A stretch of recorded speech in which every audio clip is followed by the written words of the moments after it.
Jadi gini guys, kamu pasti udah lihat kan, video lagi viral banget nih, anggota PSHT latihan di bawah kolong jembatan di Jepang. Ada juga yang nongkrong rame-rame di trotoar sambil pakai seragam. Sekilas ini kayak pemandangan biasa, cuma anak-anak perguruan silat berkumpul bareng, jaga kekompakan.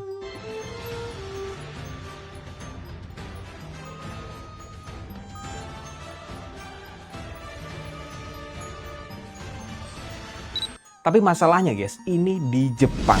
Negara yang terkenal banget sama keteraturan, kedisiplinan, dan aturan publik yang sangat ketat. Nah, pertanyaannya, emang boleh ya? Ada organisasi luar negeri kayak PSHT itu ngumpul rame-rame atau latihan di fasilitas publik di Jepang. Apa nggak ganggu ketertiban? Yang bikin heboh lagi guys, muncul rumor katanya Jepang mau nutup penerimaan WNI di tahun 2026 gara-gara banyak WNI yang nggak tertib. Bahkan sampai ada agensi tenaga kerja yang bilang kalau kamu terafiliasi sama PSHT, sorry banget nih, nggak bisa kita proses. Dari sisi sebaliknya guys, publik juga kayak serba salah ya. Banyak yang sebenarnya sayang dan peduli sama PSHT.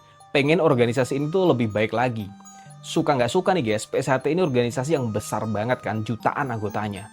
Tapi kadang kalau ada yang kasih masukan atau kritik malah dianggap nggak tahu apa-apa. Bahkan kadang dibilang nyinyir, diajak ribut atau dicap nggak ngerti persaudaraan. Padahal guys, kritik itu kan supaya PSHT itu lebih baik lagi, lebih dihormati, bukan buat ngejatuhin. Nah guys, kita juga harus jujur, di media sosial tuh PSHT lebih viral gara-gara video nongkrong rame-rame atau kasus pengeroyokan. Beda sama kungfu Cina kayak Wing Chun yang viral gara-gara teknik bela diri keren atau latihan ekstrim yang bikin publik itu kagum. Menurut gue guys, ini yang perlu dibenahi. Biar publik itu nggak cuma lihat keramaian atau konvoy, tapi juga lihat keindahan seni bela dirinya. Gimana menurut kamu? Yuk kita bahas sama-sama, like dulu videonya biar rame, komen juga pendapatmu, dan jangan lupa subscribe ya.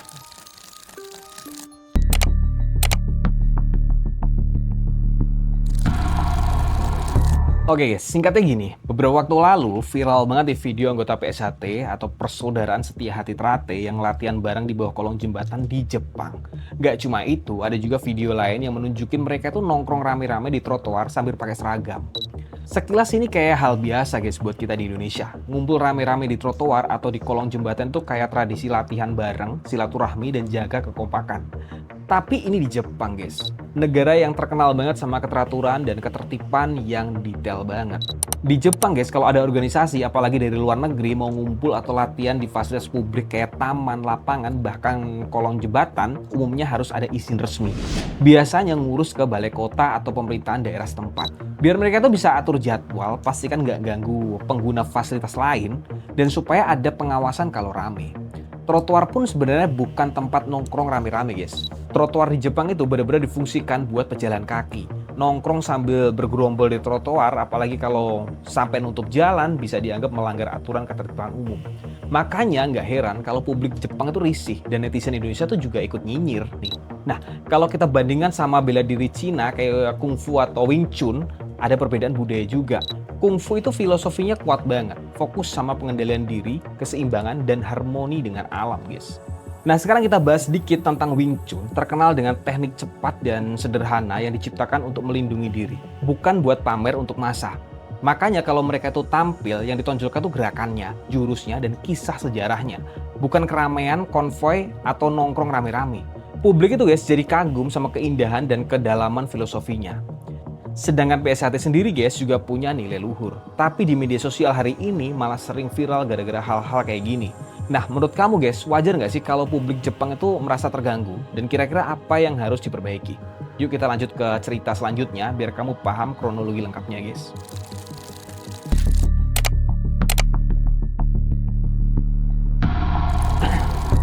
Oke guys, nah yuk kita cerita lebih detail soal gimana sih kronologi lengkapnya. Dan kenapa akhirnya bikin heboh banget.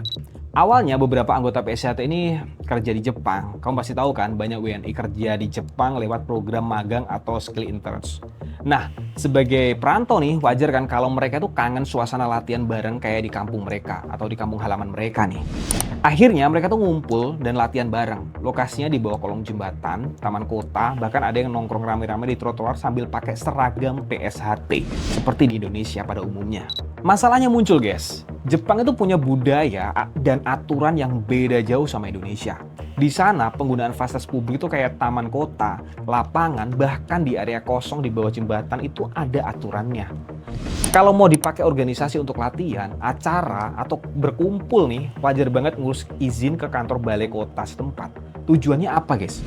Supaya nggak bentrok sama kegiatan publik lainnya, dan ada pengawasannya untuk menjaga ketertiban. Dan trotoar sendiri secara hukum di Jepang itu hanya untuk pejalan kaki. Nongkrong rame-rame di trotoar sampai nutup jalan, apalagi sambil pakai seragam dan kelihatan kayak blok sendiri, bisa dianggap mengganggu ketertiban umum. Bahkan bisa dianggap seperti geng. Lah, untung warga biasa yang lewat. Kalau amit-amit nih gerombolan Yakuza lewat, apa nggak jadi tambah ribut nih? Tapi kayaknya Yakuza nongkrongnya di bar atau di tempat hiburan malam ya. Jadi sepertinya kecil kemungkinannya. Nah guys, di sini letak poin pentingnya.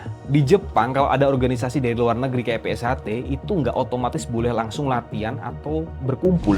Harus jelas dulu statusnya. Ini kegiatan resmi, udah lapor ke pemerintah setempat atau belum? Anggotanya ngapain di Jepang, kerja, belajar, atau memang diundang resmi bikin acara budaya. Bahkan jika menunjukin budaya Indonesia, pasti di Jepang juga ada event atau agenda khusus yang pasti ada izin resminya kan.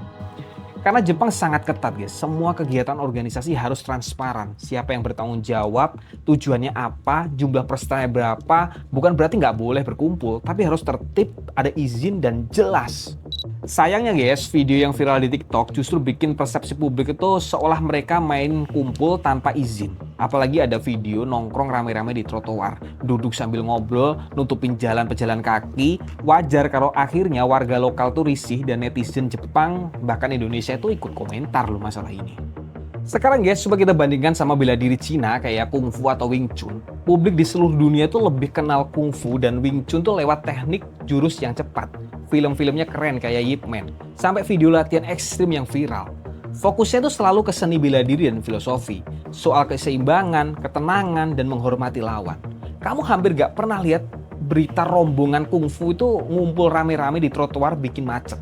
Atau Wing Chun latihan di bawah kolong jembatan tanpa izin. Ini kenapa guys? Karena branding mereka tuh bener-bener fokus nunjukin keindahan gerakan, bukan banyaknya massa. Nah guys, PSHT sendiri tuh juga punya teknik silat yang luar biasa ya. Sejarahnya juga panjang dan nilai persaudaraan yang sangat dalam. Tapi sayangnya di media sosial tuh publik lebih sering melihat video konvoi rame-rame, nongkrong, atau bahkan yang paling parah nih, kasus pengeroyokan yang banyak terjadi di Jawa Timur. Padahal nih, kalau PSHT itu fokus ke konten pamer jurus, teknik, sparring sehat, atau cerita sejarah, publik itu pasti lebih respect ya sama mereka. Yang bikin tambah runyam guys, ada data yang cukup bikin kaget juga nih. Pangdam 5 Brawijaya Majen TNI Farid Makruf pernah bilang, selama periode 2021 sampai 2023 terjadi sekitar 400 konflik antar perguruan silat di Jawa Timur. Banyak kasus pengeroyokan yang kabarnya melibatkan oknum dari perguruan besar, termasuk PSHT. Hal ini memperburuk citra PSHT sendiri. Publik jadi makin gampang punya stigma PSHT sama dengan ribut. Padahal aslinya banyak anggota yang baik dan justru berperan sebagai duta budaya Indonesia. Jadi guys, masalah intinya bukan cuma soal latihan bareng atau ngumpul nih, tapi soal gimana cara nunjukin diri ke negara orang dan bagaimana branding di mata publik. Di Jepang semua itu harus jelas guys. Kamu di sana itu kerja, apa kuliah, apa kalau mau latihan ya harus izin. Dan pastikan nggak ganggu pejalan kaki. Bukan nggak boleh ngumpul nih, tapi harus tertib dan transparan. Dan kesimpulannya guys, publik ini bukan benci sama PSHT ya, tapi kecewa kenapa organisasi sebesar ini kok brandingnya lebih kelihatan ke keramaian massa, bukan keindahan seni bela dirinya. Nah guys, menurut kamu tuh gimana? Wajar nggak sih kalau warga Jepang tuh risih? Dan setuju nggak kalau PSHT itu harus lebih sering pamer teknik dan sejarah, bukan cuma persaudaraannya? Menurut kamu gimana? Tulis di kolom komentar ya.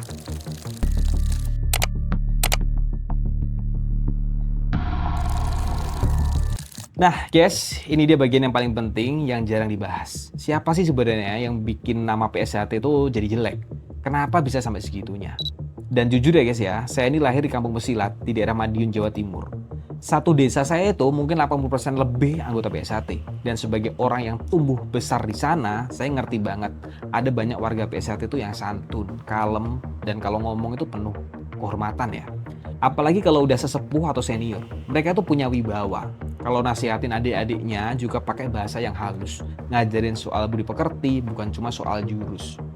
Tapi guys, saya juga harus jujur nih, saya lihat sendiri yang muda-muda atau yang baru jadi warga PSHT justru kadang itu lebih panas, lebih keras kepala, dan bahkan cenderung arogan.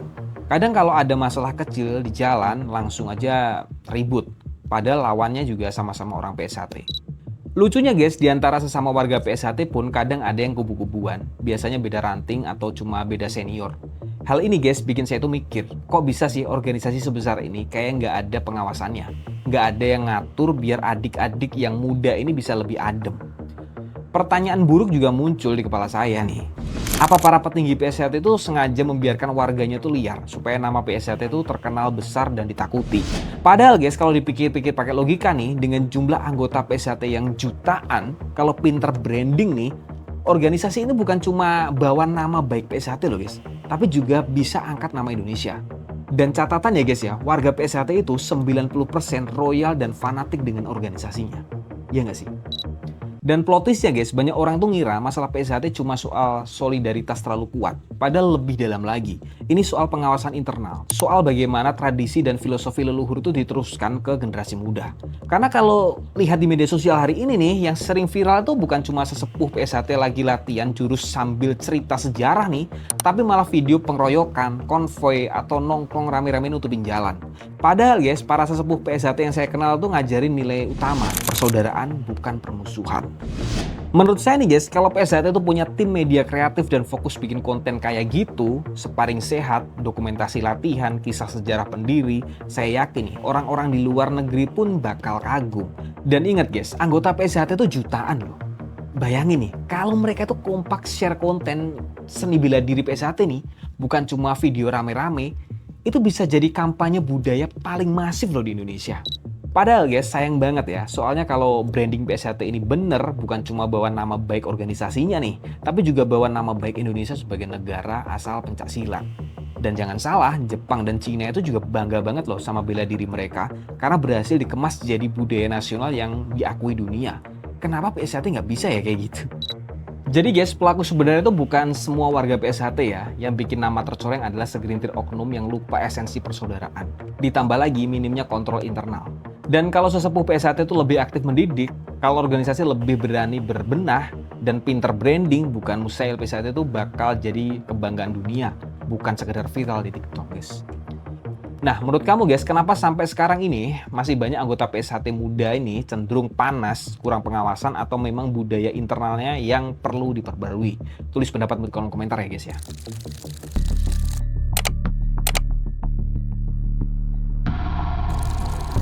Nah, setelah kita bahas panjang lebar nih guys, soal latihan di kolong jembatan di Jepang, aturan ketat di sana, sampai kisah soal branding bela diri kayak kungfu dan Wing Chun, ada beberapa pelajaran penting yang menurut gue nih perlu kita renungi bareng. Yang pertama guys, di Jepang itu semua serba teratur ya. Mau latihan, mau bikin acara, apalagi atas nama organisasi, semua harus ada izin resminya. Trotoar, taman, bahkan kolong jembatan pun punya aturan pemakaian. Ini bukan soal boleh atau enggak ya, tapi soal tertib, transparan, dan menghormati publik. Yang kedua, branding guys. Publik internasional lebih kenal kungfu dan Wing Chun lewat film, jurus, dan filosofi keseimbangan. Fokus mereka tuh selalu keindahan teknik, bukan jumlah massa nih. Sementara PSHT sayangnya lebih sering viral gara-gara kerumunan dan oknum yang ribut. Padahal PSHT juga punya teknik yang keren dan nilai leluhur soal persaudaraan. Yang ketiga, ini soal regenerasi ya. Banyak warga PSHT muda itu cenderung panas, emosional, bahkan arogan. Sementara sesepuhnya itu cenderung santun, bijak, dan menenangkan. Artinya ada PR besar di internal organisasi. Gimana nilai luhur itu diteruskan ke generasi muda, supaya nggak cuma jadi simbol nih, tapi bener-bener dipraktekkan. Dan yang terakhir guys, ini bukan cuma soal nama baik PSHT guys. Kalau PSHT berhasil membenahi citra, bukan cuma organisasi ini yang dihormati, tapi juga pencak silat sebagai warisan budaya Indonesia bakal lebih dihargai dunia. Bayangin nih guys, kalau jutaan anggota itu kompak tunjukin teknik, sejarah, dan filosofi silat ke publik internasional. Hebat banget kan? Intinya kritik dan saran itu nggak selalu berarti benci nih, justru bukti kita tuh peduli supaya PSHT itu nggak hanya besar jumlahnya, tapi juga besar wibawa dan karyanya. Gimana menurut kamu? Setuju nggak?